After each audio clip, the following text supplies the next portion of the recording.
हमने इसके पते पर कई बार तार भेजे, इसने एक का भी जवाब नहीं दिया।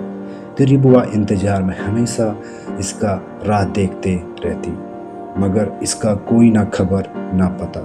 फिर अचानक 2 साल बाद आया और शादी का कार्ड दे रहा, मगर उस कार्ड में तुम्हारी बुआ के नाम की जगह किसी और का नाम छपा था। ये देखकर तुम्हारी बुआ टूट गई और हम सब हताश हो गए। जब उससे पूछा क्यों ऐसा किया, क्यों तूने मेरे दोस्त, तो कहता सॉरी मेरे दोस्त, मेरे घर वालों को मैंने अपने प्यार के बारे में नहीं बताया था और मैं जब दुबई चला गया तो इसी दौरान मेरे घर वालों ने लड़की देखी और शादी फिक्स कर ली। हालांकि मैंने फिर हमारे प्यार के बारे में उनको बताया, मगर क्या करते, वो भी शादी की डेट फिक्स हो गई। फिर इतनी बातें करने के बाद उसने तुम्हारी बुआ से सॉरी बोल के चला गया और शादी कर ली। अब तुम्हारी बुआ को समझाते समझाते 1 साल हो गए।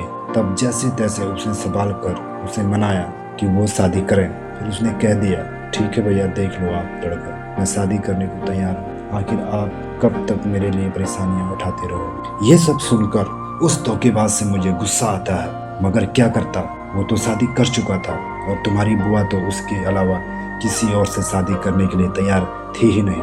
मगर क्या करे, मजबूरी में किसी और से शादी करने के लिए तैयार हो गई। मैंने हालांकि उसको कई बार कहा कि तेरा मन अगर नहीं है तो तुम बता सकते हो, तो वो बोली भैया मन का तो था जो वो अब किसी और का हो गया, अब क्या पसंद क्या ना पसंद, हमारा पसंद ही हमें धोखा दे गया। ये सुन के मैं कितना हताश और क्रोधित हो गया था कि मेरी बहन को किस तरह निराश कर दिया उसने। बार बार गुस्सा आता है उसको सोच के, उसके बारे में जब भी मैं सोचता हूँ। मगर फिर मैंने एक अच्छा सा लड़का ढूंढने का प्लान किया और भगवान की दया से मुझे वो अच्छा लड़का मिला और अच्छा परिवार भी मिला और शादी कर दी।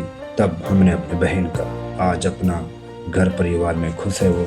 अब जिसने तेरी बुआ को धोखा दिया, मेरी दोस्ती को भूल गया, जिसका मैं नाम तक नहीं लेना चाहता हूँ, तुम उसी की बेटी से शादी करना चाहते हो। अब वो मेरा दोस्त नहीं है, बल्कि हमारे बीच दुश्मनी शुरू हो गई है। और यही बात ज्योति के पापा भी कह रहे हैं, हम दोस्त थे मगर अब दुश्मन। उन्होंने मेरी मजबूरी को नहीं समझा और मुझे धोखेबाज कहा, बहुत भला बुरा कहा।